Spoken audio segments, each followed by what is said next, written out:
సృష్టికి మూలం సృజనాత్మకతే. సృష్టిలో ఎంతో వైవిధ్యం ఉంది.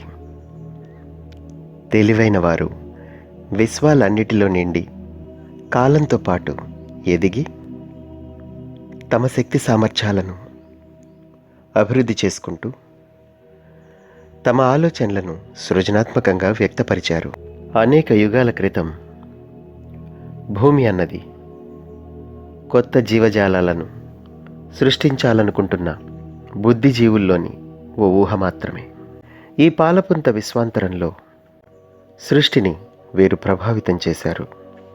వాళ్ళనే మీరు దేవుళ్ళు అని అనుకుంటున్నారు. వాస్తవంలో ప్రాథమిక సృష్టికర్తకు ఎంతో దూరంలో ఉన్న కాంతిదేహ శక్తులు వీరు.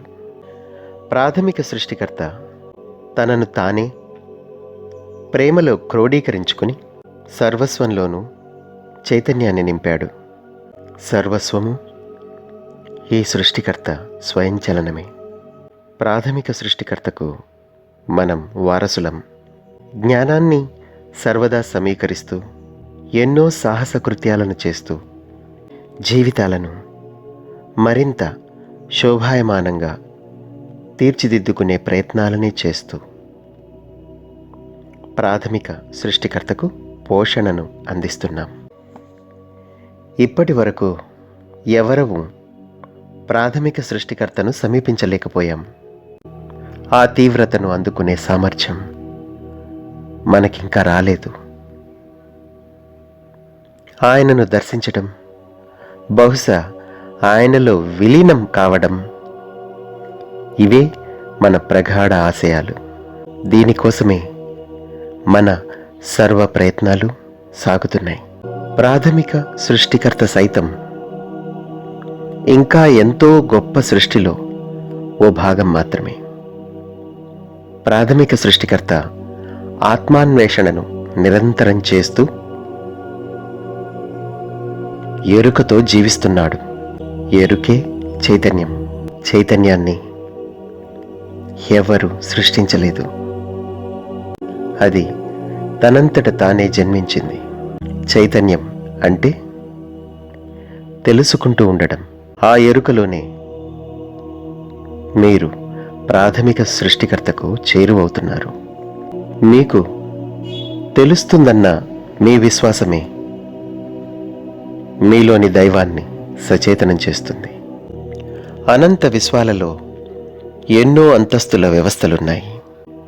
కొన్ని విశ్వాలు మీ కాలచట్రంలోకి రావు. మీ సంవత్సరం మరొక విశ్వంలో ఓ రోజులో ఓ చిన్న భాగం మాత్రమే కావచ్చు. ఈ విషయం మీకు సరిగ్గా అర్థమైతే ఈ భూమిని ఎవరూ పట్టించుకోనట్లు కొన్ని వేల సంవత్సరాలు ఎందుకు జరిగిపోయాయో కూడా గ్రహించవచ్చు. ప్రస్తుతం ఈ భూమి మీద చైతన్యం ఆకాశంలోంచి లభిస్తున్న ప్రోత్సాహాలతో తారాస్థాయిని సమీపించనుంది. ఎంతో పరిమాణంలో సాంకేతిక పరిజ్ఞానం భూమి మీదకి చేరుతూ మీ విశ్వాస వ్యవస్థను నింపుతోంది. మీ భూమి మీద సంస్కృతికి ఓ గొప్ప కుదుపు రాబోతోంది. ఓ నిర్దిష్టమైన లక్ష్యంతో ప్రస్తుతం మీరు భూమిపైకి వచ్చి ఉన్నారు.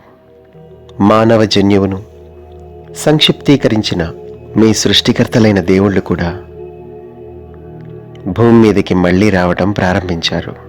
కొందరు ఇప్పటికే ఇక్కడికి చేరుకుని ఉన్నారు. ఈ భూమి మీద ఎన్నో నాగరికతలు ఓ వెలుగు వెలిగి కాలగర్భంలో కలిసిపోయాయి. వాటి ఛాయలు కూడా ఇప్పుడు కనిపించటం లేదు. ప్రపంచంలోని ఏ వాంగ్మయము మీరు దేవుళ్ళు అని ఊహించుకుంటున్న వారిని వర్ణించలేకపోయింది. ఈ దేవుళ్ళందరూ ఈ భూమి మీద నేర్చుకోవడానికి వచ్చిన వాళ్లే. ఎందరో దేవుళ్ళు ఇక్కడే పరిపూర్ణులయ్యారు. మరెందరో దేవుళ్ళు ఉత్పాతాల్ని సృష్టించే తప్పుల్నే చేశారు.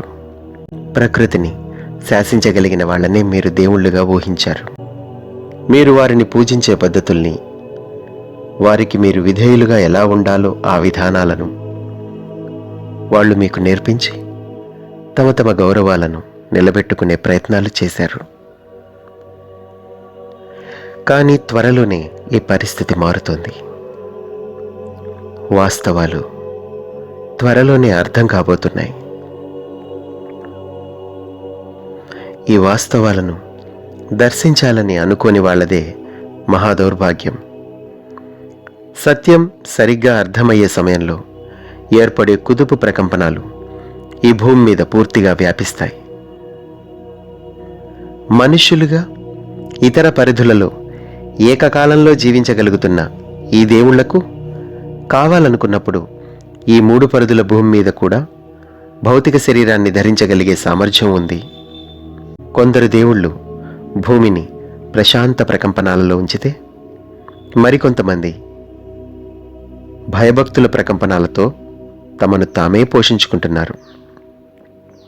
కొందరు దేవుళ్లకు జీవితం మీద గౌరవం ఉంది. మరికొందరు దేవుళ్ళకి ఇక్కడి జీవితం మీద చిన్నచూపు ఉంటుంది. సచేతనత్వమే చైతన్యానికి పోషణ, ఆహారమే పోషిస్తుంది అనుకునే వాళ్లకు ఇది అంతగా అర్థం కాదు. కొన్ని జీవులకు చైతన్యమే పోషణ, కొందరికి చైతన్యమే పోషణనిస్తుంది. మీరు ఉద్విగ్నంగా ఉంటేనే ఆ ప్రకంపనాలు వాళ్లకు పోషణను అందిస్తాయి. అలాంటి ప్రకంపనాల వల్లే వారు సృష్టించబడి ఉన్నారు కనుక. ప్రేమ ప్రకంపనాలతో జీవిస్తున్న వారు ప్రేమ ఆహారాన్ని ఈ భూమి మీద నెలకొల్పాలని ఆశిస్తున్నారు. ఈ విశ్వాన్ని ప్రేమమయం చేయాలని కోరుకుంటున్నారు. ఈ విశ్వం ప్రేమమయమైనప్పుడు అదే కొనసాగి మరెన్నో ప్రపంచాలను ప్రభావితం చేస్తుంది. ఏ మతమూ లేని మీరు ఓ ప్రయత్నపూర్వకంగా ఈ భూమి మీదకి వచ్చారు. మీ ఆధ్యాత్మిక శక్తితో భౌతిక శరీరాలను పునర్నిర్మించడానికే ఈ భూమి మీద శరీరధారులయ్యారు. మానవుడు తన ఉనికిలోనే ప్రవర్తిస్తూ ఎన్నో వాస్తవాలను గ్రహించగలిగినప్పుడు బహుముఖ పరిధుల అవగాహన సామర్థ్యాన్ని సంతరించుకుంటాడు. దేవుళ్లతో సరితూగుతాడు. మీలో మీరే ఆ సమానత్వాన్ని గుర్తించే స్థితికి వస్తున్నారు. ఆ ఉనికి మీలో మేల్కొంటోంది. ఏ నిజమైన దేవుడు తన స్వంత ఉనికితో ఈ భూమి మీదకు ఎప్పుడూ రాలేదు. ఆ నిజమైన దేవుడు అనబడేవాడు నిజంగా అన్నింటిలోనూ ఉన్నాడు. మీరు ఇప్పటి వరకు ఊహిస్తున్నది చిల్లర దేవుళ్ళనే. వాళ్లనే మీరు నిజం దేవుళ్ళని భ్రమించి వారు కోరుకున్న విధంగానే భయభక్తులతో ప్రార్థిస్తూ ఉన్నారు. మిమ్మల్ని అయోమయంలో పడవేయడమే ఈ చిల్లర దేవుళ్ల సంకల్పం. ఆ చిల్లర దేవుళ్ల దురాక్రమణకు ముందు మీకు ఎన్నో గొప్ప సామర్థ్యాలుండేవి. తొలి మానవుడు బహుముఖ ప్రజ్ఞాశాలిగా ఉండేవాడు. దేవుళ్లలాగే నటిస్తున్నవారు భూమి మీది మానవుడి జన్యువును సంక్షిప్తం చేసి వారి సామర్థ్యాలను తగ్గించి వేశారు. మనుష్యులను అధోగతి పాలు చేశారు. సంపూర్ణ పరిజ్ఞానం మానవుల్లో ఉన్నా జన్యుచ్ఛేదం తర్వాత ఆ జ్ఞానం మానవుడికి అందే వీలు లేకపోయింది. జన్యువులోని 10 ప్రోగులు సమాచార వలయంలోంచి తొలగించబడ్డాయి కనుక ఆ పరిజ్ఞానం చెల్లా చెదురైపోయి మానవుడికి అందకుండా పోయింది. మానవుడిలో ప్రస్తుతం 2 ప్రోగులు మాత్రమే పనిచేస్తున్నాయి. మిగతా 10 పోగుల్లో ఉన్న పరిజ్ఞానం మీకు అందటం లేదు. అందువల్లే మీరు దేవుళ్లకు లోబడ్డారు, విధేయులయ్యారు. ఇప్పుడు మీరు భూమి మీద ఉండటం ఓ గొప్ప విషయం. ఎందుకంటే ప్రస్తుతం భూమి మీదకి వస్తున్న విశ్వశక్తి మీ జన్యువును మళ్ళీ పూర్తిగా పునర్జీవింపచేసే ప్రయత్నాలను చేస్తోంది. దాన్ని పునర్నిర్మించే పరిజ్ఞానం విశ్వశక్తి ద్వారా ప్రసారమవుతూ ఈ చర్యను ప్రేరేపిస్తోంది. మీ సజీవ గ్రంథాలయపు చరిత్ర చైతన్యం మళ్ళీ మీలోకి వస్తోంది. దాన్ని మేం పర్యవేక్షిస్తున్నాం. ఆ ప్రయత్నంతో మేం సహకరిస్తున్నాం. మీకు సహాయపడుతూ మా పరిపూర్ణతను మేము అందుకునే ప్రయత్నాలు చేస్తున్నాం. మీ జన్యువు మళ్ళీ 12 పోగుల పురిగా పునర్జీవం అయిన తర్వాత మీ నాడీ మండల వ్యవస్థ కూడా పరిపూర్ణమవుతుంది. ఎంతో సమాచారం మీ మెదడుకు అందుతుంది. ఇప్పటి వరకు నిరుపయోగంగా నిద్రాణంగా ఉన్న మెదడులోని భాగాలన్నీ మేల్కుంటాయి. అప్పుడు మీరు మీ శరీరాన్ని సంపూర్ణంగా వినియోగించుకోగలుగుతారు. ఇప్పటి వరకు మీరు వినియోగిస్తున్నది మెదడులో చాలా తక్కువ భాగాన్ని మాత్రమే. ఈ సమయంలో మీరు స్థిరంగా నిలబడాలి. కాలం కుంచుకుపోతుంది. శక్తి పెరుగుతోంది. ఈ శక్తిని ముందుగా మీరే వినియోగించుకోవాలి. చైతన్య ప్రవాహాలు మీలోకి రాగలిగే దారులను మీరు మీ చైతన్యంలో ఏర్పరచుకోవాలి. విశ్వశక్తిని మీలోకి నింపుకొని మీరు పడుతున్న శ్రమ మరి అందరూ పడాల్సిన అవసరం లేకుండా అందరికీ సహకరించాలి. నవ్య చైతన్యం క్రొత్త వాస్తవాలను, క్రొత్త నిర్ణయాలను, క్రొత్త జీవిత విధానాలను, ఓ కొత్త ఉనికిని నిర్దేశిస్తుంది. కాబట్టి ప్రస్తుతపు సంఘ వ్యవస్థ కూలిపోవటం ఖాయం. ఈ వ్యవస్థలో కాంతి లేదు. బహుముఖ పరిధుల అవకాశాలు లేవు. ఈ వ్యవస్థ మిమ్మల్ని పరిమితం చేస్తోంది. మీరు దానివల్ల నీరసించి ఉన్నారు. చిల్లర దేవుళ్లకు వారి సృష్టి మీద గౌరవం లేదు. వాళ్ళ స్వార్థ ప్రయోజనాల కోసమే వాళ్ళు మానవత్వాన్ని వాడుకున్నారు. అందువల్ల ఈ దేవుళ్లను దేవుళ్ల సమాఖ్యలోంచి బహిష్కరించాలనే నిర్ణయం తీసుకోబడింది. 3 లక్షల సంవత్సరాల క్రితం జరిగిన యుద్ధాల్లో ఈ దేవుళ్ళు ఈ భూమిని దక్కించుకున్నారు. ఈ యుద్ధ వర్ణనలు మీ పురాణాల్లో అక్కడక్కడ కనిపిస్తాయి. ప్రాథమిక సృష్టికర్త యొక్క ఇక్కడి విశ్వాలలో అన్ని విషయాలు సమ్మతించబడతాయి. అందువల్ల మాత్రమే ఎన్నో పాఠాలను నేర్చుకోవడం సంభవమవుతుంది. భూమి ప్రణాళికను తారుమారు చేసి వేసిన ఈ జీవులు ఎవరు? వీళ్లనే మేము నల్ల చొక్కాల వాళ్ళు అంటూ ఉంటాం. ఈ చీకటి జీవుల్ని గురించి మాట్లాడేటప్పుడు కాస్త జాలి చూపించండి. వాళ్లను దుష్టశక్తులని నిందించకండి. కేవలం వాళ్లను సరి అయిన అవగాహన లేని వాళ్ళని, అందువల్లే సరైన అవగాహన లేని విశ్వాలనే వాళ్ళు సృష్టించే ప్రయత్నాలను చేస్తున్నారని మాత్రం అర్థం చేసుకోండి. భయంతో, సృష్టి మీద గౌరవ లేమితో పరాన్న భుక్కులుగా జీవిస్తున్న ఈ జీవులను ఏమనాలి? వీరు సరీసృపాలు. వీళ్ళు ఈ రోదసీ జీవులు సగం మానవ సగం సరీసృప జాతులకు చెందినవాళ్ళు. వీళ్లను మేము లిజ్జీలు అంటాం. సృష్టి చేసే దేవుళ్ళందరూ లిజ్జీలు కారు. ప్లైడియన్లమైన మా సృష్టి దేవుళ్ళు సగం పక్షిలాగా సగం సరీసృపంలాగా ఉంటారు. నాగరికతను మీరు దర్శిస్తే అక్కడ పక్షుల, పాముల బొమ్మలు మీకు కనిపిస్తాయి. కొంతకాలం పక్షులు, పాములు కలిసే పనిచేశాయి. తర్వాత వాటి మధ్య పోరాటాలు జరిగాయి. ఇదంతా అర్థమవుతున్న కొద్దీ చరిత్ర విస్తృతమవుతూ ఉంటుంది. మీ చరిత్ర మొత్తం మీకు గుర్తుకు వస్తుంది. మీరు తల్లిదండ్రులైన తర్వాత మీ పిల్లల ప్రవర్తనను నిశితంగా గమనించి మీరు పాఠాలు నేర్చుకుంటారు. మీరు బాధ్యతలను నేర్చుకుని మీ పిల్లలకు బాధ్యతలను నేర్పుతారు. అదేవిధంగా సృష్టికర్తలైన దేవుళ్ళు కూడా తమ సృష్టిలోని మిమ్మల్ని నిశితంగా గమనిస్తూ జీవితాన్ని సరిగ్గా జీవించటం ఎలాగో, సరి అయిన తల్లిదండ్రులుగా ఉండటం ఎలాగో నేర్చుకుంటారు. మీ అనుభవాల నుంచే దేవుళ్ళు నేర్చుకుంటారు. భావోద్రేకాల్లో ఎంతో సంపద, ఐశ్వర్యము ఉందనే పరమరహస్యాన్ని ఈ దేవుళ్ళు మీకు తెలియకుండా ఉంచారు.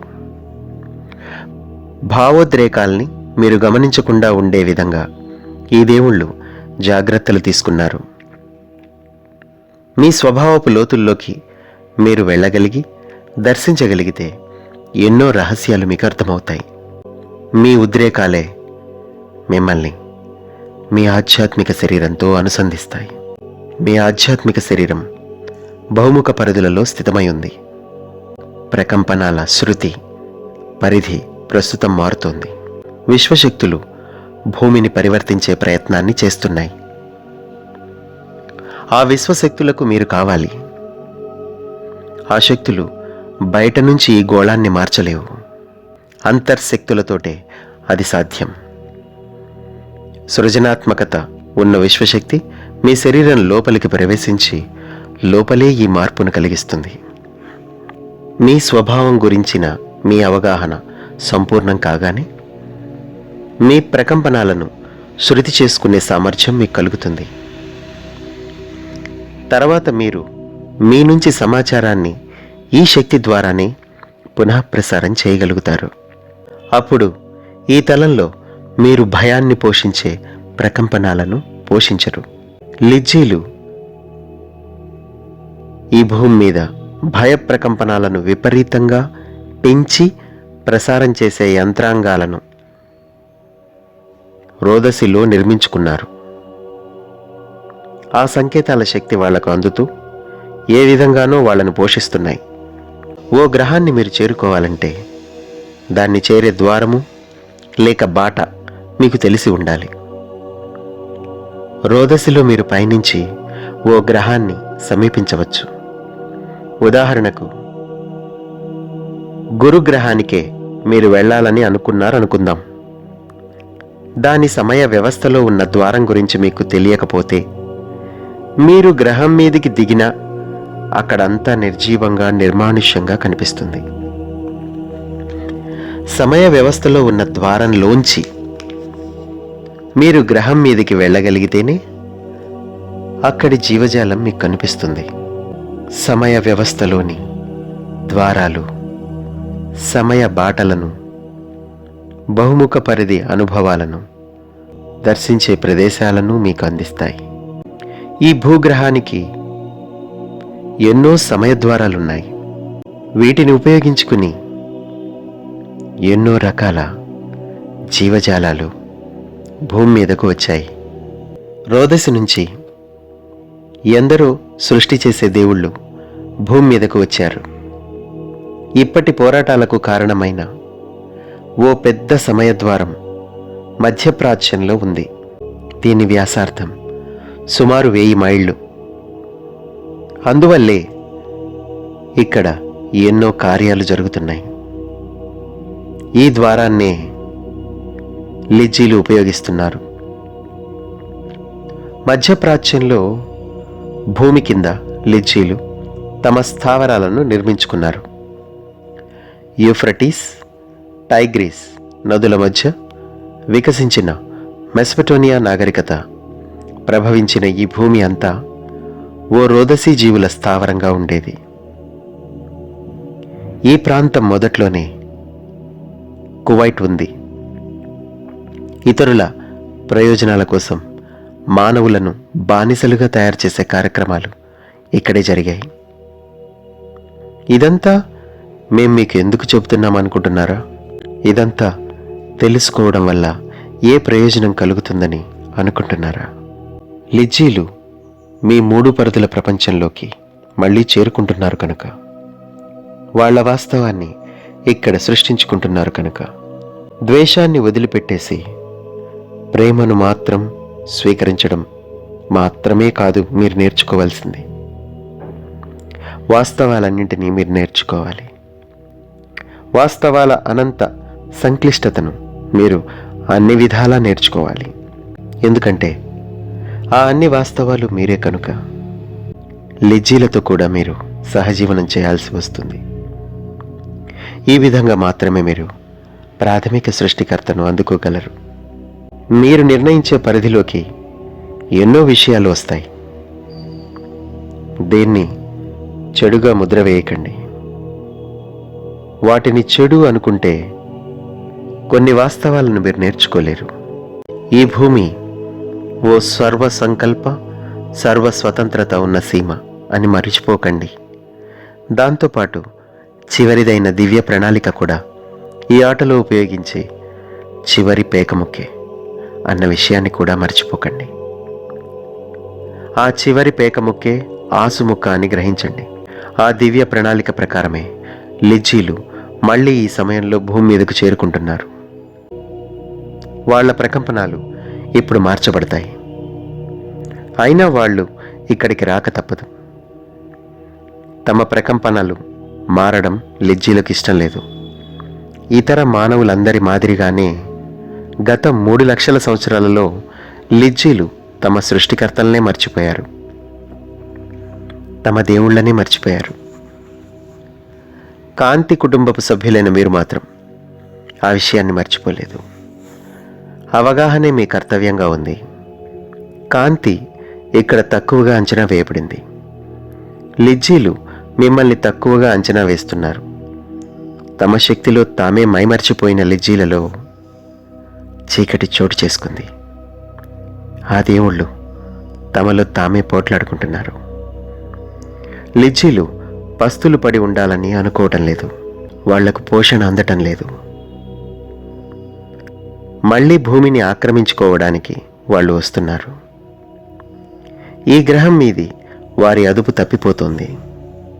అందువల్ల మధ్యప్రాచ్యంలోని తమ సమయద్వారం గుండా మళ్ళీ భూతలం క్రింద ఉన్న తమ శిబిరాల్లో సర్దుకుని భయాన్ని, అయోమయాన్ని భూమి మీద సృష్టించే ప్రయత్నాలను లిజ్జీలు మళ్ళీ చేస్తారు.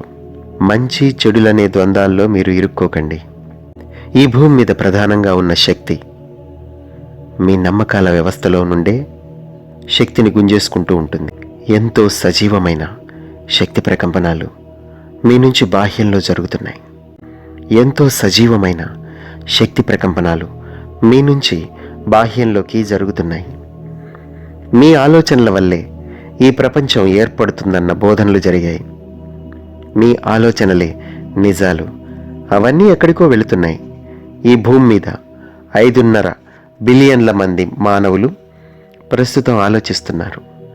అంత శక్తి సజీవంగా భూమి మీద ఉంది. ఆ ఆలోచనల్లో ప్రధానంగా ఉన్న స్వభావం ఏంటి? ఆ స్వభావాన్ని ఒప్పించో బెదిరించో ఎవరైనా సాధిస్తున్నది ఏమిటి? మేం వచ్చింది ఎవరిది తప్పో ఎవరిది ఒప్పో, వ్యవస్థలో ఎవరెవరు ఏ స్థితిలో ఉన్నారో వర్ణించి చెప్పడానికి కాదు. మీ భ్రమలను తొలగించడానికే మా ప్రయత్నాలన్నీ. మిమ్మల్ని మేము తప్పు పట్టడం లేదు. మరింత మహోన్నతంగా ఆలోచించమని మాత్రమే చెబుతున్నాం. హేతువాదాన్ని పక్కకి నెట్టి విశ్వశృతిలో మీరు నిలబడండి. మీ ఉనికి అన్నది మీ భౌతిక, మానసిక, స్వాభావిక, ఆధ్యాత్మిక శరీరాలు ప్రసరిస్తున్న విద్యుదయస్కాంత స్పందనల సమీకరణమేనన్న సంగతిని మర్చిపోకండి. ఏ శక్తి మీ నుంచి లాగివేయబడుతున్నదో మీరు అర్థం చేసుకుని దాన్ని అదుపులో ఉంచుకొని మీ స్వేచ్ఛానుసారం అభ్యసిస్తే ఈ భూమి ప్రకంపనాలను మీరు మార్చగలుగుతారు. వ్యవస్థలను పరివర్తించడంలో మీరు సిద్ధహస్తులు. ఇప్పటి వరకు మీ సామర్థ్యాన్ని మేము శంకించలేదు. కానీ మేము మీకు అందించే హితవు ఏమిటంటే, మీరు మీ పాత ఉపకరణాలని ఇంకా ఉపయోగిస్తూ ఉండడం కన్నా కొత్త ఉపకరణాలను చేపడితే బాగుంటుందని. మీ నమ్మకాలే మిమ్మల్ని ఈ స్థితికి తీసుకువచ్చాయి. ఆ నమ్మకాలు కొన్ని ప్రస్తుతం కాలదోషం పట్టిపోయాయి. కాబట్టి కాలానుగుణ్యంగా మీరు ఎదగాలి. భవిష్యత్తులో వేరొకరు మీ వద్దకు వచ్చి ప్లైడియన్లు మీకు ఈ మార్గాన్ని చూపించారు, ఇది బాగానే ఉంది, ఇంతకంటే గొప్ప స్థితి గురించి మేము మీకు బోధిస్తాం అన్నారనుకోండి. పరిణామక్రమం ఆగదు. సత్యంలో ఏ వాస్తవము శాశ్వతం కాదు. మనుషులందరూ మంచివాళ్లు కానట్లే సరీసృప జీవులన్నీ చెడ్డవి కావు. జన్యుశాస్త్ర ప్రావీణ్యులు ఎన్నో రూపాలను ధరించారు. అవన్నీ ప్రాథమిక సృష్టికర్త రూపాలే. ఎన్నో రకాల సృష్టి చేస్తున్న దేవుళ్ళు ఉన్నారు. వాళ్లలో కొందరు మానవ దేహాలను ధరించి ఉన్నారు. మనకు అన్యంగా కనిపించే ప్రాణుల వల్లే మనకు ఎక్కువ సంక్షోభం కలుగుతుంది. ప్రస్తుతం ఆ సంక్షోభం మనకు సరీసృపాల వల్ల కలుగుతోంది. కాబట్టి మీరు మీ దేవుళ్ళెవరో తెలుసుకోవాలి. ఎందుకంటే త్వరలోనే వాళ్ళు భూమి మీదకు రాబోతున్నారు. అందువల్లే ప్రస్తుతం సంక్షోభం కలుగుతోంది. విశ్వశక్తిని సమీకరించుకుంటున్న మీరు వారిని ఎదుర్కొనేందుకు సంసిద్ధులై ఉండగలుగుతారు. ఇది స్వతంత్ర ప్రతిపత్తి ఉన్న సీమ. కాబట్టి అన్ని రకాల జీవజాలాలు ఇక్కడికి రావచ్చు. మిమ్మల్ని భయపెట్టడానికి, మార్చడానికి, మీ మీద ఆధిపత్యం సాగించడానికి ప్రయత్నించే శక్తులతో కలిసి ఉండడం మీకు మంచిది కాదు. ఎవరితో మీరు కలిసి పనిచేయాలో నిర్ణయించుకునే స్వేచ్ఛ మీకుంది. అద్భుతాలను ప్రదర్శిస్తున్న వారు ఆధ్యాత్మికంగా గొప్పవారు అని ఖచ్చితంగా చెప్పలేం. మీరే వివేకంతో నిర్ణయించుకోవడం నేర్చుకోండి. శక్తి సజీవమవుతున్న శుభతరుణంలో మీరు జీవిస్తున్నారు. దేవుళ్ళు ఇక్కడ ఉన్నారు. ఆ దేవుళ్ళు మీరే. చరిత్రలో మీ మేలుకొలుపులు మీ కళ్ళను తెరిపిస్తాయి. మానవత్వంతో కాక దైవత్వపు చూపును మీకు అవి ప్రసాదిస్తాయి. సంఘటనల మధ్య సంబంధాన్ని, సర్వ విషయాల పరమార్థాన్ని అవి చూపిస్తాయి. ఆ కళ్ళు వాస్తవాలను దర్శించి సంపూర్ణ చరిత్రను అందిస్తాయి.